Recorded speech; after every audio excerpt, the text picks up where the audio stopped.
అందరికీ నమస్తే. Welcome to TR TV. నేను మీ Tirupati. Get out from my debate. ఇప్పుడు ఈ చర్చ తెలంగాణ రాష్ట్రంలో పెద్ద ఎత్తున నడుస్తున్నది. మరి ఎవరు గెట్ అవుట్ అన్నారు? గెట్ అవుట్ అనడానికి గల కారణం ఏంది? అసలు జరిగినటువంటి డిబేట్ ఏందనేది కొంత డెప్త్గా మాట్లాడుకునేటటువంటి కార్యక్రమం చేద్దాం. ఏబిఎన్ ఛానల్లో నిన్న ఒక డిబేట్ నడిచింది. ఆ డిబేట్లో భారతీయ జనతా పార్టీకి సంబంధించిన leader, Congress leader, BRS leader, తర్వాత ఇంకొక లీడరు, సో దాదాపు నలుగురు పాల్గొన్నారు. వెంకటకృష్ణ మీకు తెలుసు కదా, ఏబిఎన్కి సంబంధించినటువంటి జర్నలిస్టు. ఆయన ఆ డిబేట్లో ఉన్నాడు. ఆయన డిబేట్ నిన్న పెట్టిన ఆ డిబేట్లో తక్కెలపల్లి రవీందర్రావు గారు ఉన్నారు, ఆయనే బీఆర్ఎస్ పార్టీకి సంబంధించి. తర్వాత అద్దంకి దయాకర్ ఉన్నాడు, కాంగ్రెస్ పార్టీకి సంబంధించి. తర్వాత కపిల్ భాయ్ దిలీప్ కుమార్ సార్ ఉన్నాడు. తర్వాత రచనారెడ్డి మేడం ఉన్నారు.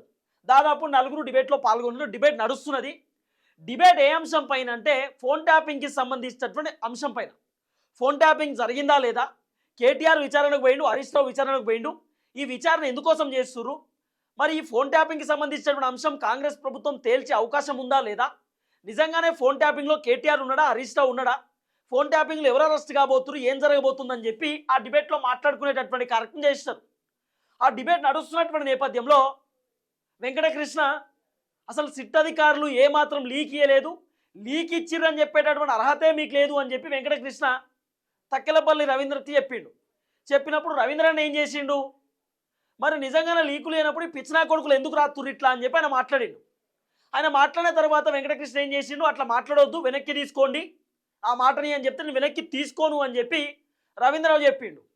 చెప్పినప్పుడు ఏమైంది, get out from my debate, మీరు మాట వెనక్కి తీసుకోలే, మీరు ఆ మాట ఎట్లా అంటారు, మీరు నోరు జారీర్రు, మీరు డిబేట్ నుండి వెళ్ళిపోండి అని చెప్పి వెంకటకృష్ణ చెప్పిండు. ఒకసారి సరే వీడియో వింటే బాగుంటుంది, వీడియో ఒకసారి మీరు వినేటటువంటి కార్యక్రమం చేయండి. అసలు ఏం జరిగింది ఆ డిబేట్లో అనేది ఫస్ట్ వినండి వీడియో.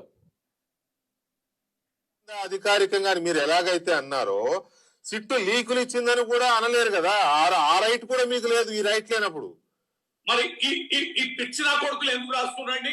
కంట్రోల్ కంట్రోల్ రవీంద్రరావు గారు ఇట్లా ఇది జరిగినటువంటి అంశం కొద్దిగా ముంగడు పోతే ఉంటది, ఒకసారి వినండి. టంగ్ స్లిప్ అయ్యారు కాబట్టి ఆ పదం వెనక్కి తీసుకోండి. నేను వెనక్కి తీసుకునే ప్రసక్తే లేదు. My humble request to you, వెనక్కి తీసుకునే ప్రసక్తే లేదు. Get out from my debate, get out from my debate, get out from my debate, I will quit my debate. Get out from my debate. Yes, I am going. Get out. Get out. విన్నారు కదా, so ఇది అంశం.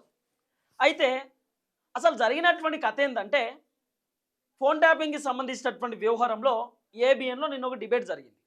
ఆ డిబేట్లో Venkatakrishna journalist ఆయన debate పెట్టిండు. ఆ డిబేట్లో ఏం జరిగిందంటే ఫస్ట్ ఆయన మాట్లాడింది మీరు విన్నారు కదా, వెంకటకృష్ణ మాట్లాడింది ఏబిఎన్ ఛానల్కి సంబంధించినటువంటి ఆయన ఏం చెప్పిండంటే ఫోన్ ట్యాపింగ్కి సంబంధించినటువంటి వ్యవహారంలో ఎక్కడ కూడా సిట్ అధికారులు లీకులు ఇవ్వలేదు, లీకులు ఇచ్చిర్రు అని చెప్పడానికి అర్హత కూడా మీకు లేదు అని చెప్పి వెంకటకృష్ణ చెప్పిండు. అసలు సిట్ అధికారులు లీకులు ఇవ్వనప్పుడు మీడియా ఛానల్ వార్తలు ఎట్లా రాస్తాయి, మీడియా ఛానళ్ళకి ఎట్లా తెలుస్తుంది? ఇదే ఏబిఎన్లో వచ్చినటువంటి ఒక వార్త కూడా నేను మీకు చూపిస్తా. ఇదే ఏబిఎన్ ఛానల్లో నిన్న కేటీఆర్ సిట్టు విచారణకు పోయినప్పుడు అక్కడ సిట్టు విచారణ ఏం జరుగుతుంది, ఏబిఎన్ ఛానల్ వాళ్ళు జనాలకు ఏం చెప్తున్నారు అనేది కూడా ఒక వీడియో నేను మీకు వినిపించే కార్యక్రమం చేస్తా. ఎస్, తక్కెలపల్లి రవీందర్ మాట్లాడినటువంటి మాటలు తప్పు, అట్లా మాట్లాడొద్దు. కొంతమంది పిచ్చినా కొడుకులు గట్లెట్లా రాస్తారు అనడం తప్పు, అట్లా అనొద్దు, టంగు స్లిప్ అవ్వద్దు. ఒక రాజకీయ నాయకుడు అట్లా మాట్లాడడం కరెక్ట్ కాదు. కానీ ఇంత పెద్ద ఏబిఎన్ ఛానల్ కదా, పెద్ద శాటిలైట్ ఛానల్ కదా, మరి ఈ శాటిలైట్ ఛానల్లో వచ్చినటువంటి వార్తలు ఏంది, ఏబిఎన్ ఛానల్లో వీళ్ళు రాసేటటువంటి వార్తలు అద్భుతంగా ఉన్నాయా? ఏబిఎన్ రాధాకృష్ణ రాసినటువంటి వార్తలు ఏంది, ఆయన ఆంధ్రజ్యోతి పేపర్లో కొత్త పలుకు, వీకెండ్ వార్త, ఆయన ఏం వార్తలు రాస్తాడు? ఇదే కేటీఆర్కి సంబంధించినటువంటి ఫోన్ ట్యాపింగ్ వ్యవహారం పైన రాధాకృష్ణ ఎన్ని వార్తలు రాసిండు, ఎన్ని వార్తలు మస్తు రాసిండు. తెలిసిన వార్తలు రాసిండు, తెలియని వార్తలు రాసిండు, ఊహాగానాలు రాసిండు, అనేక వార్తలు ఫోన్ ట్యాపింగ్ పైన రాధాకృష్ణ రాయలే? ఇదే ఏబిఎన్ ఛానల్లో అనేకమైనటువంటి కథనాలు మీరు వేయలే? కేటీఆర్ ఫోన్ ట్యాపింగ్ చేసిండు, హీరోయిన్లను ఇబ్బంది పెట్టిండు, అట్లా ఇట్లా అని చెప్పి మీ ఛానల్లో మీరు వేయలే? కాంగ్రెస్ అధికారంలోకి వచ్చినటువంటి వెంటనే 2024లో ఎన్ని కథనాలు నడిపించారు మీరు, ఎన్ని రాసిరు మీరు? మొన్న మా దళిత బిడ్డ మా బట్టి విక్రమార్క పైన ఏబిఎన్ రాధాకృష్ణ తన పేపర్లో తన వార్త రాయలే? మా బట్టన్నను ఇబ్బంది పెట్టేటటువంటి విధంగా కొత్త పలుకులు, చిలక పలుకులు అని చెప్పి రాయలే ఏబిఎన్ రాధాకృష్ణ? మీరు రాసే వార్తలేమో సక్కదనం వార్తలు, వ్యక్తులు ఎవరైనా ఏమన్నా అంటే మీ కోపం వస్తుంది. మళ్ళీ ఆయన మాట్లాడింది తప్పే, తక్కెలపల్లి రవీందర్ మాట్లాడింది తప్పే ఖచ్చితంగా. ఆయన మాట్లాడేటువంటి మాటలను ఖచ్చితంగా నేను ఖండిస్తా.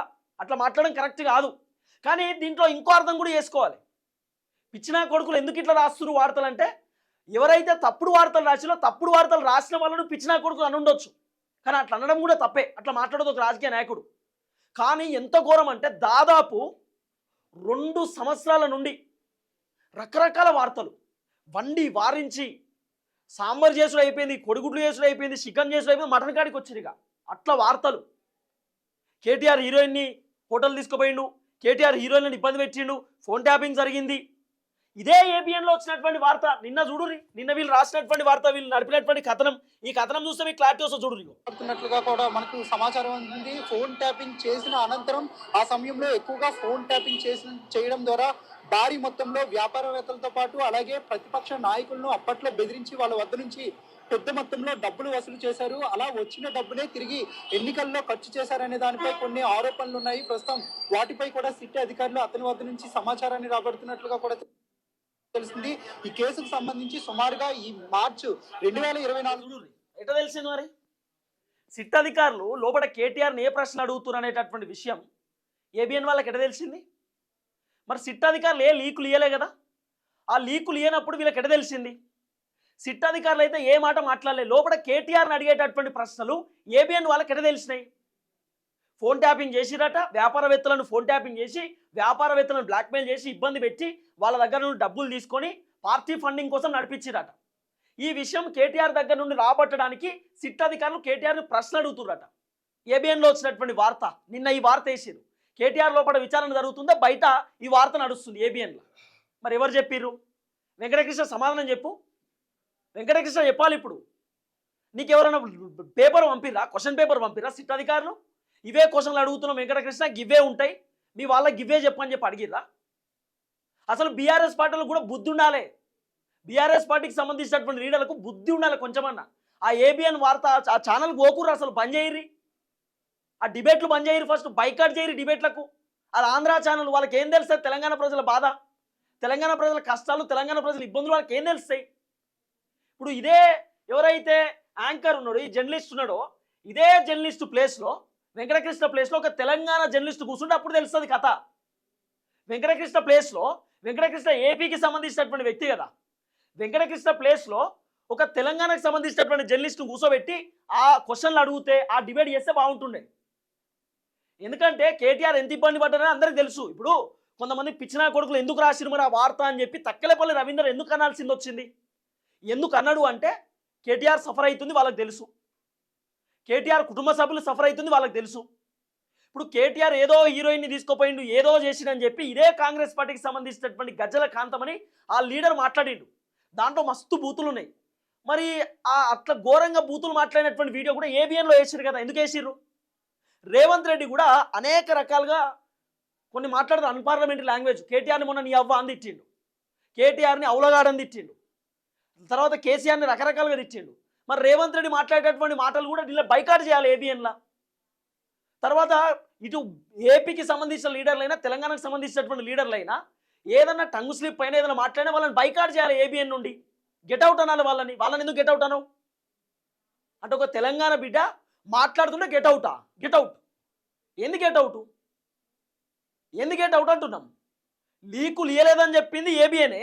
వెంకటకృష్ణ చెప్తాడు సిట్ అధికారులు లీకులు ఇయ్యలేదంటే. మరి లీకులు ఇయ్యనప్పుడు నీకు ఎట్లా తెలుసు? ఫోన్ ట్యాపింగ్ జరిగినట్టు నీకు ఎట్టొచ్చింది సమాచారం? నీ ఛానల్ ఎట్లా ప్లే అవుతుంది? నిన్న వీడియో డబ్బులు వసూలు చేసిరు, బీఆర్ఎస్ పార్టీ ఫండింగ్ ఇచ్చారని ఎట్లా తెలుస్తుంది? ఇదంతా కూడా ఒక పెద్ద కథ. బీఆర్ఎస్ వాళ్ళు అందరూ కూడా క్యాన్సిల్ చేయాలి. ఏబిఎన్కి సంబంధించిన డిబేట్ పోవద్దు. ఏబిఎన్ బైకాట్ చేయాలి మీరు అంతా. మీకు సిగ్గులేదు ఫస్ట్ బీఆర్ఎస్ పార్టీ లీడర్లకు. మీరు పోడు బంద్ చేయరి. ఏబిఎన్ ఛానల్ డిబేట్ పిలిచినా పోకుర్రి. ఏబిఎన్ ఛానల్ అవసరం ఉంటే మీ వార్త రాకునే మీకు పెద్ద ఫరక్ పడదు, మీకు పెద్ద ఇబ్బంది లేదు. ఏబిఎన్ ఛానల్ వార్త రాస్తేనే ఇప్పుడు మీరు అద్భుతమా?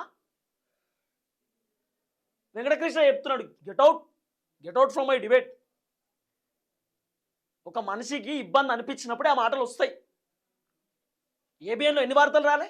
మస్తు వార్తలు వచ్చినాయి. 1, 2 కాదు, మస్తు వచ్చినాయి వార్తలు. తెలంగాణ లీడర్ల పైన రకరకాల వార్తలు వేసిరు. వంట వారించిరు. ఆ వార్తలు మనం చూడలే, ఇప్పుడు కొత్తగానా? నేను పుట్టిన కాంచెలు చూస్తున్నా ఏబిఎన్ ఛానల్ సంబంధించిన వ్యవహారం. వాళ్ళు ఏ టైంకి ఏ పార్టీని సపోర్ట్ చేస్తారో, ఏ టైంకి ఏ పార్టీని పోగొడతారో, ఏ టైంకి ఏ పార్టీని తిడతారో అర్థం కాదు. ఇక ఏబిఎన్ రాధాకృష్ణ అయితే ఏ టైంకి అసలు ఎవరిని పోగొడతాడో, ఎవరిని పోగొడుతూ రాస్తాడో, ఎవరిని తిడతారో అర్థం కాదు. మొన్న బట్టన్న గురించి మాట్లాడారు కదా ఏబిఎన్ రాధాకృష్ణ. నెక్స్ట్ వీడియోలో చేస్తా ఏబిఎన్ రాధాకృష్ణ పర్ఫార్మెన్స్, ఆయన కథ, బట్టన్న ఎట్లా మంచిగా అరుచుకుంటున్నాడు ఏబిఎన్ రాధాకృష్ణ చేస్తా. ఆ వీడియో కూడా చేస్తా. నేను మాట్లాడే మాటలేంది చాలా క్లియర్గా ఫోన్ ట్యాపింగ్ జరిగిందా లేదా, సిట్ అధికారులు ఇంకా అఫీషియల్గా ప్రెస్ మీట్ పెట్టలే. ప్రెస్ మీట్ పెట్టి చెప్పలే ఫలాని కేటీఆర్ ఫోన్ ట్యాపింగ్ చేసినానో లేకపోతే అరెస్ట్ చేసినానో ఇంకా లేదు. వీళ్ళని జస్ట్ సాక్షుల లెక్క పిలిచి తప్ప వీళ్ళు నిందితులు కాదు. వీళ్ళకి ఫోన్ ట్యాపింగ్కి సంబంధం ఏం లేదు. కానీ వీళ్ళు ఏబిఎన్లో మొత్తం వ్యాపారవేత్తలను ఇబ్బంది పెట్టిరు, డబ్బులు తీసుకురు, పార్టీ ఫండింగ్ పెట్టిరు, అది కేటీఆర్ని అడుగుతురు క్వశ్చన్లు. ఇంకేందంటే సిరిసిల్లలో ఫోన్ ట్యాపింగ్కి సంబంధించినటువంటి సర్వర్లు పెట్టిర్రా, మీరు ఎంతమంది ఫోన్ ట్యాప్ చేసిర్రు, మీకు ప్రభాకర్ రావు తెలుసా, రాధాకిషన్ రావు తెలుసా, గివి వీళ్ళ వార్తలు. ఇంకా వీళ్ళు సక్కదనం ముచ్చట మాట్లాడుతున్నారు. సక్కదనం ముచ్చట ఫస్ట్ ఈ ఏబిఎన్ ఛానల్ ఇక్కడ బైకాట్ చేయాలి. వీళ్ళు పోయి వైజాగ్లో పెట్టుకోవాలి ఛానల్. ఆడ పెట్టుకోరు, పోయి వైజాగ్లో పెట్టుకోరు, వైజాగ్లో విజయవాడలో పెట్టుకోరు, పోయి ఛానల్ ఇక్కడ పెట్టుకోర్రి. ఇది హైదరాబాద్, తెలంగాణ. ఇది మరి తెలంగాణ లీడర్లను మీరు డివైడ్ చేస్తున్నప్పుడు తెలంగాణకు సంబంధించిన జర్నలిస్టే పెట్టుర్రి. ఈయన పెట్టకుర్రి. ఈయన ఇక్కడ తెలంగాణ అంటే కోపం కావచ్చు, మరి లేకపోతే తెలంగాణ అంటే కోపమో, కేటీఆర్ అంటే కోపమో, బీఆర్ఎస్ అంటే కోపమో అని అర్థం కాలే. ఫోన్ ట్యాపింగ్ జరిగిందని వీళ్ళే అంటారు, ఫోన్ ట్యాపింగ్ మీద చెప్పండి అని వీళ్ళే అడుగుతారు, ఫోన్ ట్యాపింగ్ మీద క్వశ్చన్లు వీళ్ళే అడుగుతారు, ఫోన్ ట్యాపింగ్ గురించి వివరణ వీళ్ళే చెప్తారు, లీకులు వీళ్ళే ఇస్తారు, అన్నీ వీళ్ళేనా? ఇక ఏం చెప్పాలి? ఆఖరి వీళ్ళే గెట్అవుట్ అంటారు. మరి మీ ఛానల్ ఇంత పెద్ద ఛానల్ కదా, ఏబిఎన్ అంటే చాలా పెద్ద ఛానల్ కదా, ఆ ఛానల్లో వార్తలు ఎట్లా వస్తున్నాయి? మీరు ఒకటికి రెండు సార్లు క్రాస్ చెక్ చేసుకుంటారు కదా, ఒకటికి రెండు సార్లు క్రాస్ చెక్ చేసుకుంటారు. ఇప్పుడు ఆ ఎన్టీవీ ఛానల్లో ఒక మంత్రి పైన ఒక వార్త రాస్తే ఆ ఛానల్కి సంబంధించిన జర్నలిస్ట్ అరెస్ట్ చేసిరు, ఆ ఛానల్కి సంబంధించిన వ్యవహారంలో సిట్టు విచారణ కూడా వేసారు. మీరు ఇంత పెద్ద ఛానల్ ఏబిఎన్ అంటే పెద్ద ఛానల్, మరి ఆ పెద్ద ఛానల్లో ఏం మాట్లాడుతున్నాం, ఏం చెప్తున్నాం కూడా అర్థం కావాలి కదా. మరి మీరే వార్తలు, లీకుల వార్తలను ఎట్లా రాస్తారు? లోపల ఏం జరుగుతుందో ఏబిఎన్కి ఎట్లా తెలుస్తుంది? రాధాకృష్ణకు ఫోన్ చేసి చెప్పిరా ఎవరన్నా కేటీఆర్ ఇదే ప్రశ్న అడుగుతున్నామని చెప్పి? నిన్న మీరు ఎన్ని చేసిరు? ఇదే వెంకటకృష్ణ కూర్చొని ఒక రిపోర్టర్ని పెట్టుకుని అడుగుతున్నాడు ఏం జరుగుతుంది అక్కడ, ఏం కథ అని చెప్పి. ఆ రిపోర్టర్ చెప్తున్నాడు, ఓ మొత్తం భూకంపం బదలవుతుంది, లోపల మొత్తం కేటీఆర్ చెమటలు పడుతున్నాయి, కేటీఆర్ ఇబ్బంది పడుతున్నాడు, మొత్తం నీళ్లు నములుతున్నాడు. ఇవన్నీ మీరు కాదా చెప్పింది? మీరు కాదా చెప్పింది అంటున్నాం. మీరు కూడా సకదనం వార్తలు రాయాలి ఫస్ట్. మీరు రాధాకృష్ణ ఎన్ని వార్తలు రాసిన ఒకసారి చూసుకోరు. ABN paper, Andhra Jyothy paper, Radhakrishna రాసినటువంటి వార్తలు, బట్టి విక్రమార్కను ఉద్దేశించి ఏం వార్త రాసిందో చూసుకోరు. ఎన్టీవీ కథనం వెనకాల బట్టి హస్తం ఉందని కూడా రాసిండు ఆయన. ఆయన దగ్గర ఉన్నాయి ఆ ప్రూఫ్స్. ఎన్టీవీ చౌదరితో కూర్చొని బట్టి విక్రమార్క డీల్ చేసినట్టు ఏమైనా ప్రూఫ్స్ ఉందా రాధాకృష్ణ దగ్గర? లేకపోతే కేటీఆర్ ఫోన్ ట్యాపింగ్ చేసినట్టు ఏబిఎన్ దగ్గర ఏమైనా ప్రూఫ్స్ ఉన్నాయా? లేకపోతే నిజంగానే కేటీఆర్ లేకపోతే బీఆర్ఎస్ పార్టీ వాళ్ళు ఆ వ్యాపారవేత్తలను ఇబ్బంది పెట్టి ఫోన్ ట్యాపింగ్ ద్వారా డబ్బులు తీసుకొని పార్టీ ఫండింగ్ పెట్టండి మీ దగ్గర ఏమైనా ప్రూఫ్ ఉందా? మరి ఎట్లా రాస్తారు? మరి ఎట్లా చెప్తారు టీవీ ఛానల్లో? ఇలాంటి వార్తలు రాస్తున్నప్పుడు వేరే వాళ్ళ వ్యక్తిగత జీవితాన్ని టార్గెట్ చేసి వేరే వాళ్ళను ఇబ్బంది పెడుతున్నప్పుడు కోపాలు రావా? ఎవరికన్నా వస్తాయి. కేటీఆర్ చెప్పిండు, నిన్న మీడియా వాళ్ళకి రిక్వెస్ట్ చేసిండు, దండం పెట్టిండు. ఒక రకంగా చెప్పాలంటే దయచేసి కథనాలు ఇష్టానుసారంగా రాయకండి, మీకు దండం పెడుతున్నా, ఒక చిక్కి 2 సార్లు ఆలోచించి రాయండి అని కేటీఆర్ రిక్వెస్ట్ చేసిండు మీడియా ఛానళ్ళకు.